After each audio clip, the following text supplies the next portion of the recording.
지난 8년 동안 번번이 국회 문턱을 넘지 못했던 금융소비자보호법이 드디어 관련 상임위인 정무위를 통과했습니다. 하지만 소비자 보호를 위한 주요 쟁점 내용이 모두 빠져서 알맹이 없는 법이란 비판이 나오고 있는데요. 민주사회를 위한 변호사 모임의 민생경제위원회 위원장 백주선 변호사 모셨습니다. 안녕하세요. 네, 안녕하십니까. 자, 이 핵심 쟁점 법안들이 빠졌다는 건데 네. 어떤 것들을 말하는 건가요? 시민단체에서 금융소비자, 나아가서 소비자를 보호하기 위해서 반드시 도입돼야 될 것을 이제 두 가지로 꼽는데 그 중에 하나가 징벌적 손해배상 제도, 그리고 두 번째가 집단소송 제도, 이 두 가지인데요. 이 두 가지가 다 빠졌고, 그리고 애초 정부 안에서 있었던 손해액 추정 제도, 이것도 빠졌습니다. 그리고 아예 논의조차 안 된 것은 어떤 거냐면 금융상품을 사전에 싹 다 분류해서 위험성의 정도를 세세하게 나누고, 그래서 소비자들이 선택할 수 있게 하는 사전 등급 분류 제도라든가 금융상품의 판매 자격을 엄격히 구별하고 판매 장소, 예컨대 은행에서는 위험한 파생품 팔지 못하게 하는 그런 것들을 담았어야 되는데 그런 것들도 담기지 않았습니다. 지금 얘기를 들어보니까 우리가 많이 논의했던 내용이 네. 다 없는 건데 네. 그러면 뭐가 들어간 건가요? 이 재정법이기 때문에 사실은 새로운 내용들이 많이 들어가긴 했습니다. 예컨대 금융상품을 세세 여러 종류별로 분류는 한다. 이런 것들도 있고. 등급은 매기지 않지만 종류를 네, 그렇죠. 분류한다. 예컨대 예금성, 투자성, 보장성, 대출 이렇게 나누는데 이런 것도 있고요.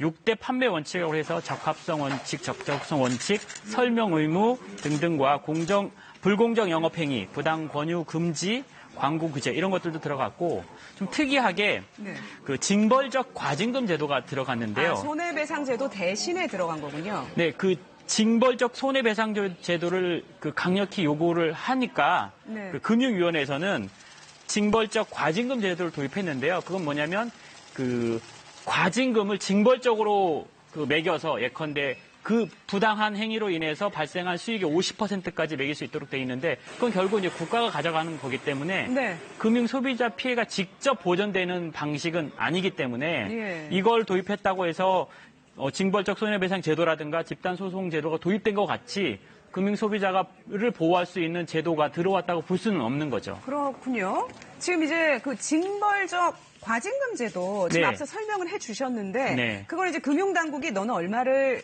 벌금을 내라 이런 건데 볼 수 있습니다. 그거는 왜 소송보다 훨씬 약할 수밖에 없는 건가요? 네, 이제 손해배상도 일종의 소송을 거는 거잖아요, 그렇죠? 네, 징벌적 과징금 제도는 소송을 하는 건 아니고요. 금융위원회라는 국가기관이 정부기관이 이 잘못한 위법 행위를 해서 소비자에게 피해를 끼친 은행 등에게, 은행이라든지 증권회사 등에게 과징금을 부과하는 것이고, 그러면 그런 것에 비해서 이제 그 과징금이 부과된 것은 그냥 국가가 그 과징금을 가져가는 거니까 나라 전체로 보면은 나쁘지 않고 그럼 피해가 직접 보전되는 게 아닐 수도 있고 거죠. 과징금이 나오면 그걸 가지고 민사소송을 하지만 그게 소비자가 승리를 할 수도 있고 못할 수도 있겠군요. 그렇죠. 민사소송 완전 별개 영역으로 남겨져 있고 근데 민사소송이라는 게 개별 소비자들이 일일이 소송을 제기하는 것이 간단치 않고 최근에 나온 DLF 사건은 굉장히 피해 금액이 크니까 많은 소비자들이 소송을 진행할 수도 있는데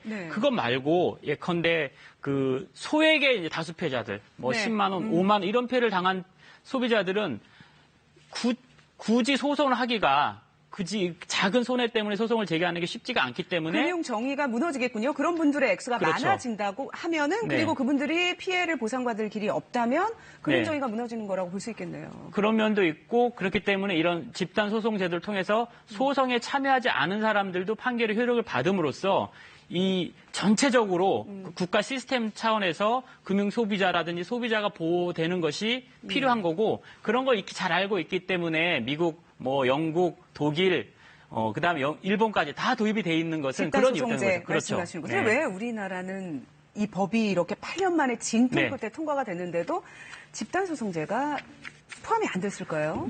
일단 형식적으로 보면은 지금 그 소비자 집단 소송 제도가 도입이 되는 영역이 논의가 따로 되고 있는데 예컨대 지금은 증권 관련 집단 소송법에 그 증권 관련 소송은 집단 소송 제도가 들어와 있는데 그것도 굉장히 실질적으로 이 소송을 제기해서 진행하기에는 굉장히 허들이 높게 돼 있어서 잘 운영이 안 되고 있는데 어쨌든 그 제한점이 많아서 네. 이제 실제로 네, 그 운영을 장애가 어렵게 된 법이다. 네. 약간 이게 장벽이 높게 쳐 있어서 네. 운영이 잘 안 되는데 어쨌든 그 법을 바꿔서 뭐 금융 소비자라든지 일반 소비자들도 집단 소송을 할 수 있도록 하겠다. 그러니까 그 법을 통해서 논의하자라는 것이고 사실은 금융위원회는 한 번도 집단 소송제 도입이라든가 징벌적 손해배상제 도입에 찬성한 적도 없고 적극적인 적이 없기 때문에 네. 이건 약간 저는 이제 핑계다 이렇게 보고 있는 거죠. 그러니까 이제 다른 데서 논의해가지고 집단소송제는 계속 논의를 하겠다고 얘기를 했는데 네. 약간 우리 변호사님은 믿을 수 없다. 시민단체에서는 믿을 수 없다. 그렇죠. 이런 그런 상황이고요. 그런 주장을 늘 네. 해왔으면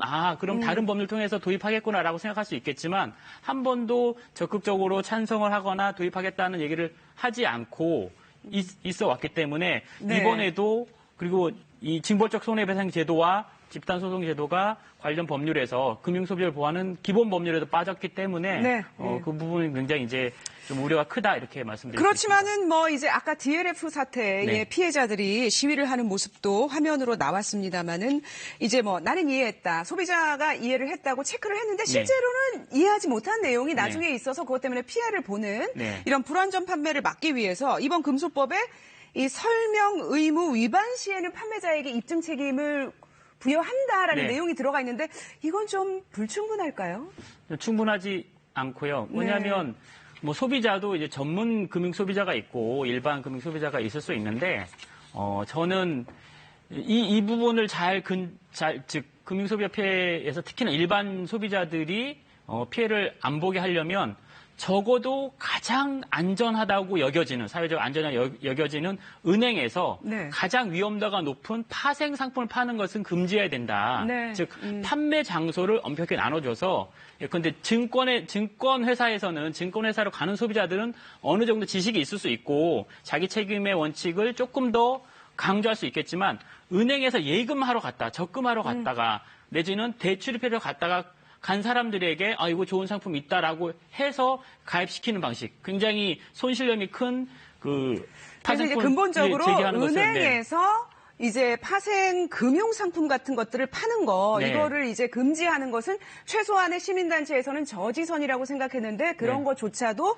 분류도 안 되니까 그렇죠. 되지 않았다 그런 말씀이시네요. 그런 부분이 안 되는데 설명 의무를 강조한다거나 설명 의무가 좀 충분하지 않았을 때 입증 책임을 전환으로 좀 약간 완화하는 정도로는 사전 예방도 잘 안 될 뿐더러 사후적으로도 명확하게 이제 이런 소비자 피해가 발생했을 때 기업이나 은행이 책임을 지는 구조가 있지 않고서는 앞단의 설명 의무를 강조하는 것만으로는 좀 부족하다 이렇게 말씀드릴 수 있습니다. 네, 금융소비자보호법이 통과는 됐지만 앞으로 또 이 제도의 개선과 보완을 위해서 네. 더 해야 될 일이 아직 많이 남아있는 것 같습니다. 잘 들었습니다. 고맙습니다. 네.